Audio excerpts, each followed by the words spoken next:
It also aids ability to manage risk and improve women well-being. And our respected madam is one of the greatest example of this women empowerment. And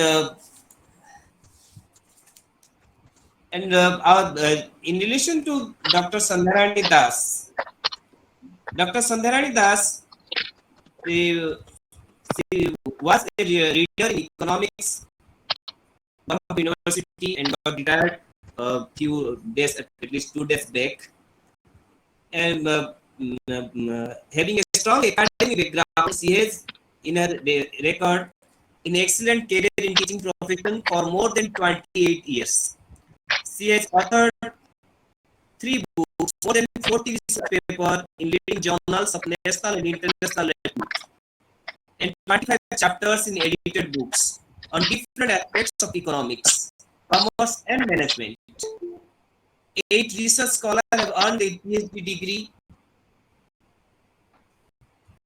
and 26 have earned MPhil degree under her supervision.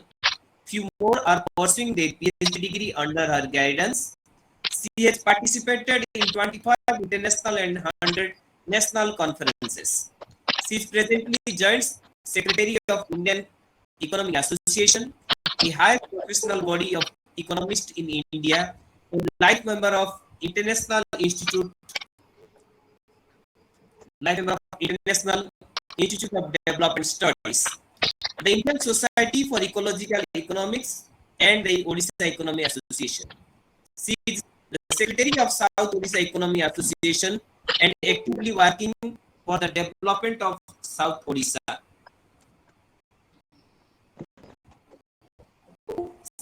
She has attended a workshop in Nepal on environmental economics organized by the Bezier Institute and International Institute of Ecological Economics from 21st October to 7th November 1999, and visited Canada and Sri Lanka for academic purpose. Thank you, madam, for accepting the request for organizing a special lecture in honor of your Superannuation Day.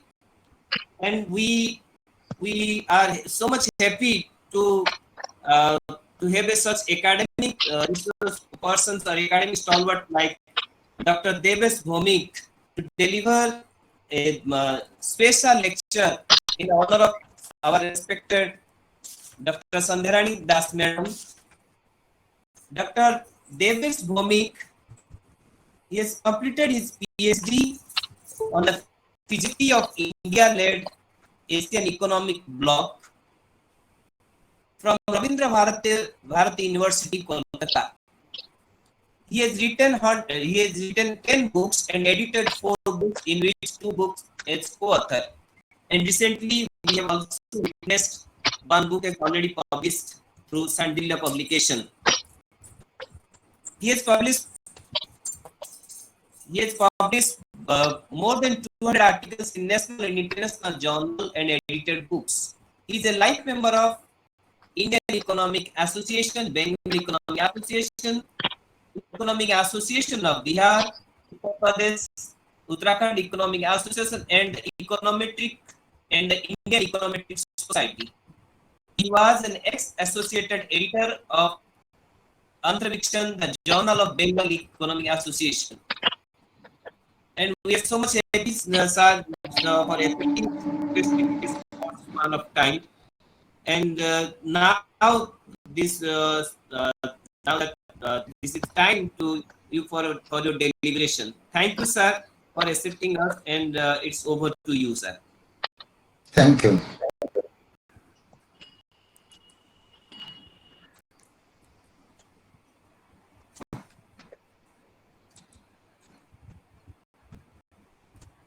It's over to you, sir. You can start it. The session belongs to you. Are you seeing my presentation? No. Yes, sir. Yes, sir. Yes, sir. But slide we can see. Yes, sir. First slide we can see. You can move on to. You are seeing my slide? Yes, sir. We can see your screen. This is the first slide. But next Yes, slide. sir. Only Yes, sir. Second slide is there. Introduction. Yes, You yes, can yes, present. yes, You can yes. present. Yes, Please. yes, yes. Good afternoon, everyone. I am really obliged to IMPREMS, which gives me opportunity to say something on the occasion of superannuation of Professor Sondha Das, to whom I know very little. However, we are very familiar from the days of Conference of Indian Economic Association since many years. But we come closer when I asked to contribute a paper on tribal development in my edited book on developmental issues of tribes, where she contributed a paper entitled Tribal Poverty in Odisha, which has enough academic value. Where Professor Otto of Canada, Professor Paganini of World Bank, and Liliana Lopa of Ukraine of Sami University wrote the foreword of the book, all of which are empowered women.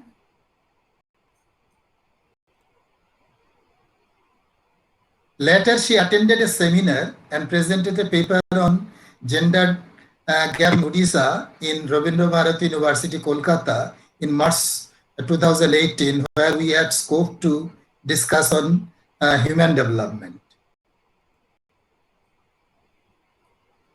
Even at Rabindra Bharati University, she was well known with Professor Dipti Prakash Pal, who is also my teacher. She is taking certificate from the Professor Pal in this photo. Later in 2019 December at DIT Vellore, during the Conference of Indian Economic Association, I had many conversations with her and her scholar Aruna as well.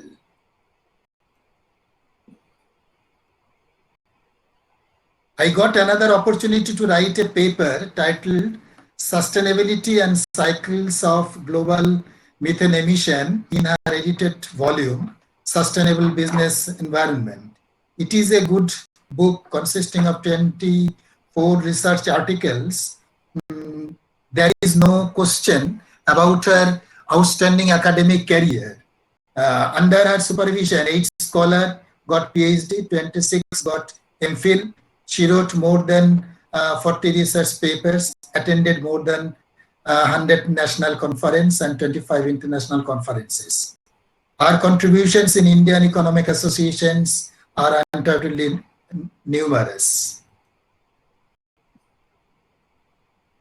Now, I am presenting the central theme of today, the women empowerment in relation with Gender Development Index, Human Development Index, and GDP per capita. In introduction, I have to tell that the root of the term empowerment lies behind power. Power is operating from number of different ways, that is power over, power to, power with, and power within. According to Lewis 1974, the power to in the one-dimensional perspective of power is a generative or productive power.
Yes, sir. Some network issues. No, sir, we are unable to see. But Oh, okay.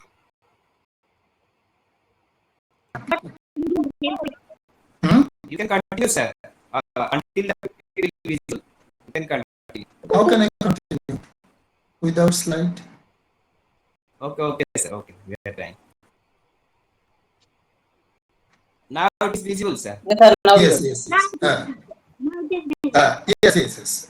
Moreover, empowerment is a process which can be accomplished through decision making, development activities, economic program, and through political participation. The process of empowerment consists of 5 dimensions: cognitive, psychological, economic, political, and physical. According to United Nations, women empowerment mainly has 5 components. One, the generating woman's sense of worth, women's right to have and to determine their choices, women's right to have access to equal opportunities and all kinds of resources. Women's right to have power to regulate and control their own lives within the outside the house, and women's ability to contribute in creating more just social and economic order. That is, women empowerment is nothing but recognition of women's basic human rights and create an environment where they are treated as equal to men. The gender empowerment measure is an index which measures gender equality calculated to UNDP. It is based on the estimates of women relative to economic income, participation in high-paying position with economic power, and access to professional and parliamentary position.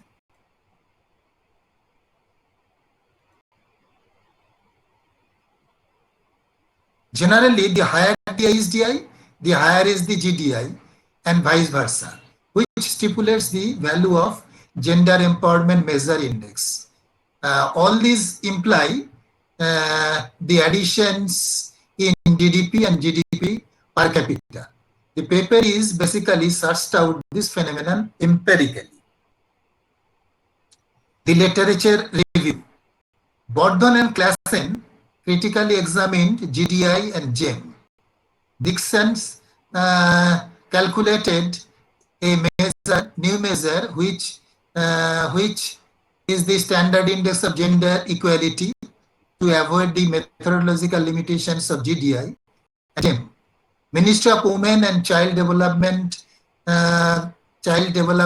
Government of India presented a report which compiles and present HDI, GDI, and GEM for India.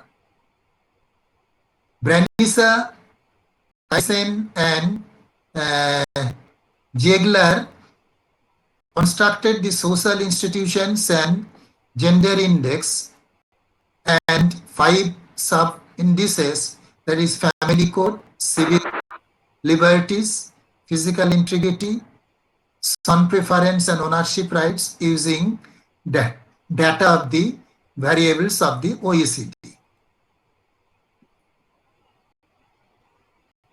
Klassen and Skluler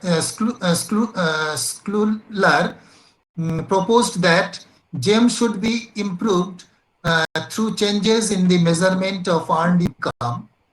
Ferrand developed a new methodology to calculate a aggregate index of gender inequalities in developing countries, that is Gender Inequality Index. Rai Chaudhuri claimed that GDI and GEM can be higher in a particular country due to high female labor force participation rate of that country. Huis, Hansen, Otten, and Lensing propose a 3-dimensional model of women's empowerment to gain a deeper understanding of women's empowerment in the field of microfinance services.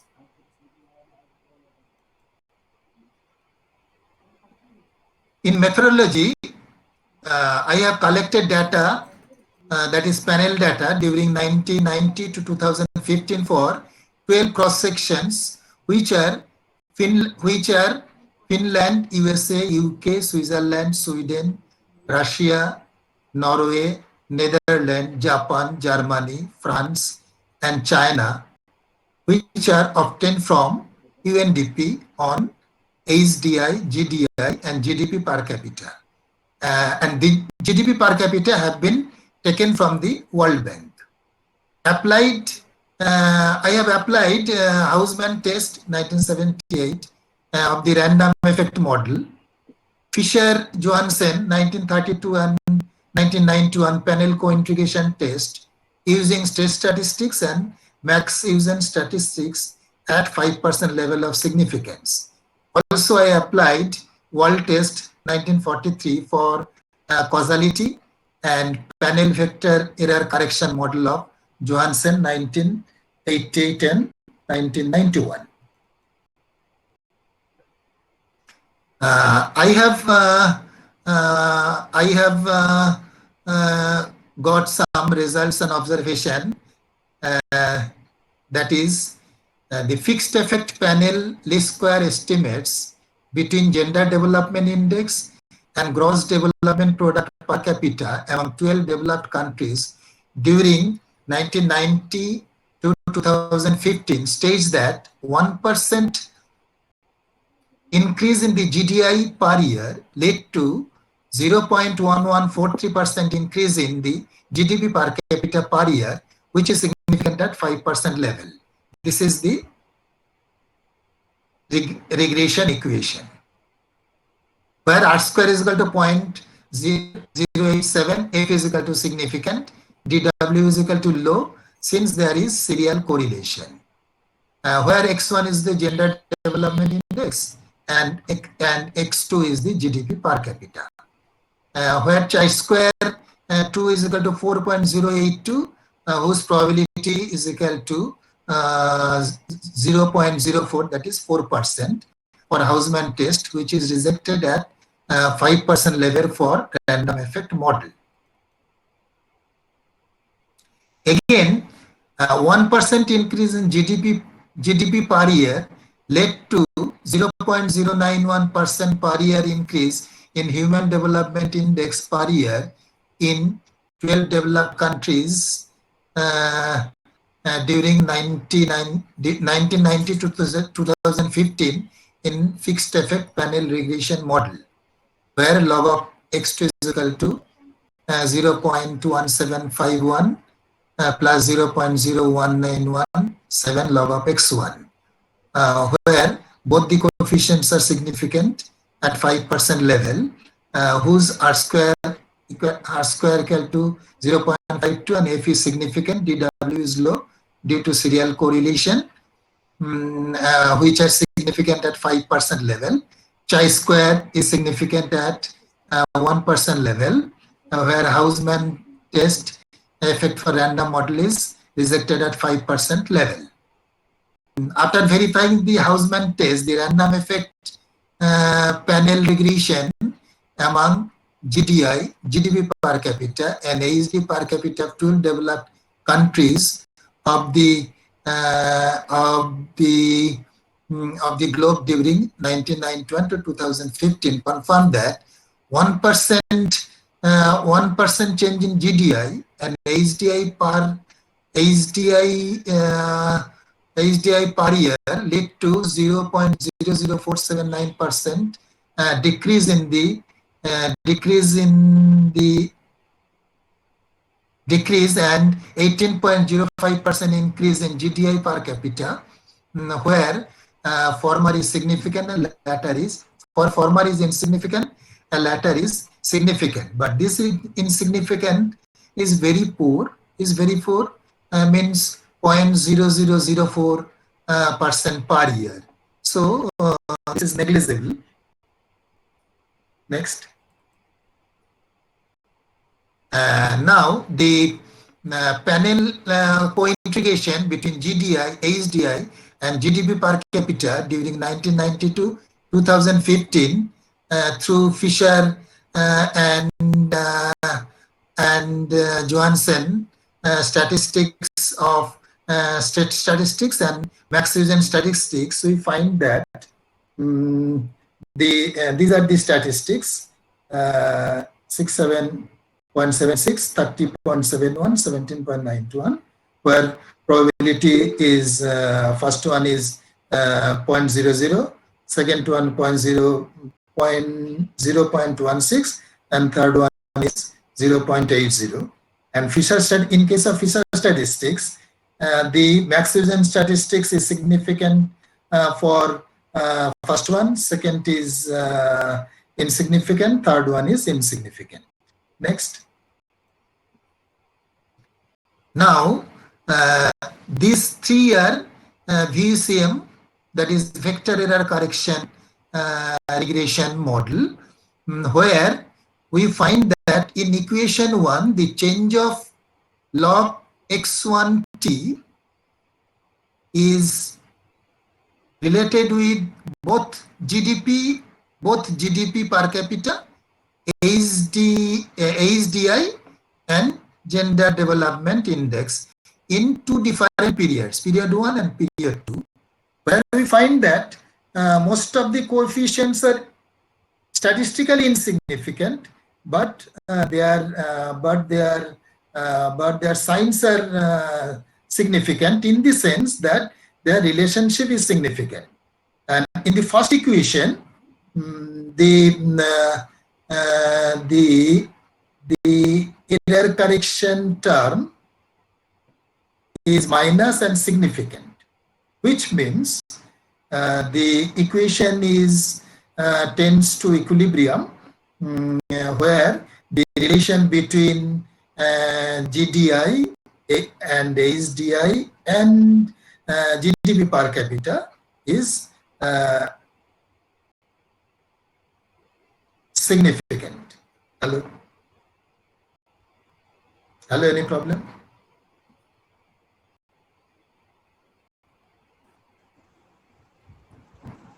Now, equation is, yes. Now, the equation is not a good fit, equation 1, yet error correction term is significant and approaching to equilibrium with the speed of adjustment of 95.95% per year. Equation 2 is a very poor fit, and x2t is related with xt minus 1 significantly. Equation 3 is also poor fit with low R-square. Now, the wall test confirmed that there is no short-run causality running from HDI to GDI during the survey period, and there is short-run causality running from HDI to GDP per capita, but there is no short-run causality running from GDP per capita to HDI during 1990 to 2015. The system equation of VUCM1 states that there is long-run causality from HDI and GDP per capita to GDI, which means there is a long-run causality running from HDI, that is Human Development Index, and GDP per capita to GDI, that is Gender Development Index, in 12 developed countries during 1990 to 2015, which can be supported by co-integrating equation. And this co-integrating equation, which is moving towards equilibrium, is given below. This can be written in this fashion, that zt minus 1, that can be written in terms of normalized equation, and this normalized equation equal to 0, we can write in that process, so that this equation can be related in this way, that GDI is positively related to the GDP per capita and positively related with GDI, and their trend equation positively. This is the trend equation positively, but it is sorry that the coefficient of the coefficient of GDI is negative and its t-value is significant, but coefficient of GDP per capita is negative and t-value is insignificant, and the coefficient of ASDI is negative and t-value is significant, and t-value of trend coefficient is not significant. Therefore, the movement towards equilibrium is non-stationary. It approaches towards equilibrium with the adjustment speed of 91.40% per year, that is with high speed.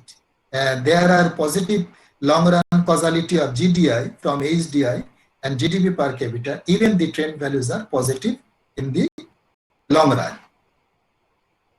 And this is the estimated VECM1, from which we can see that this VECM, fitted VECM, that is shown by green line, is tending towards zero, that is tends towards equilibrium, which can represent the co-integrating equation 1, that is we have seen in the former case.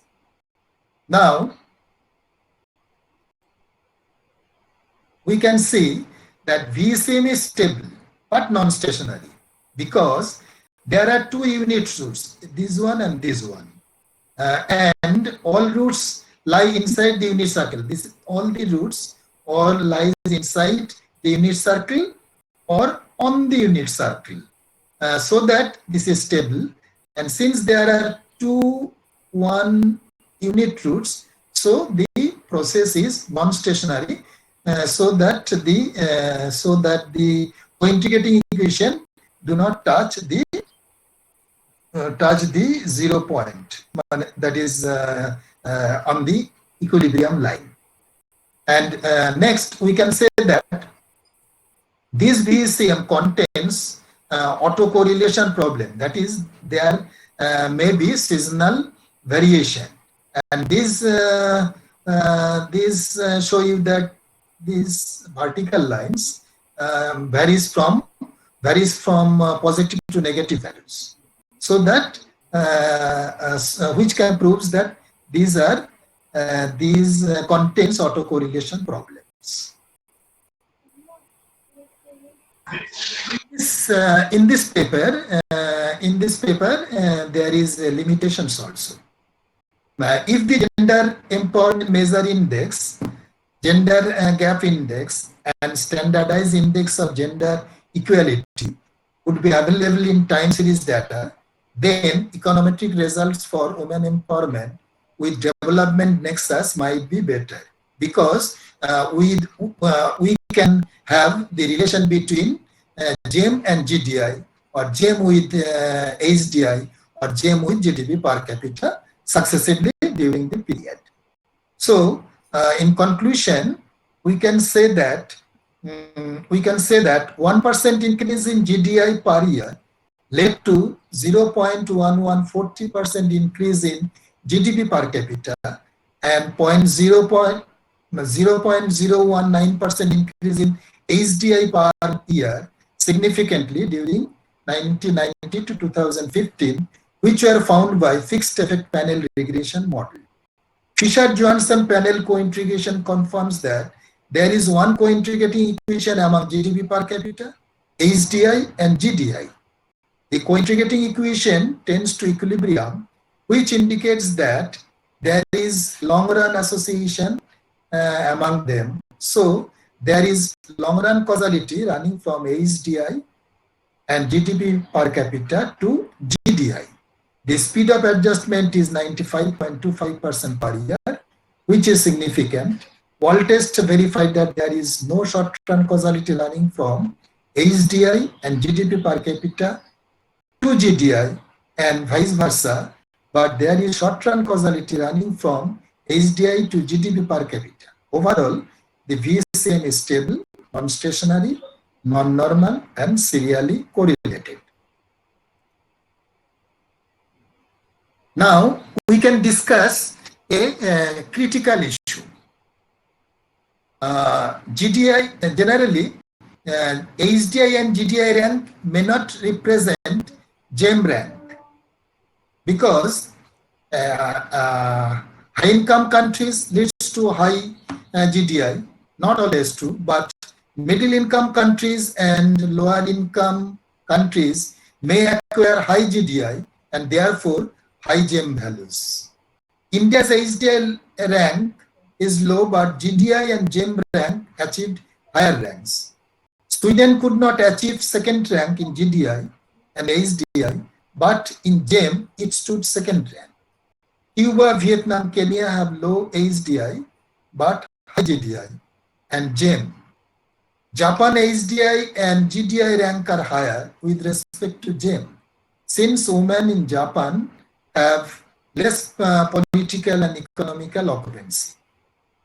In India, the HDI and SDP per capita in Mizoram, Nagaland, Tripura, Manipur are low, but GDI are higher. In Kerala, all three indicators are higher because all determinants of HDI and GDI of GEM are high in Kerala.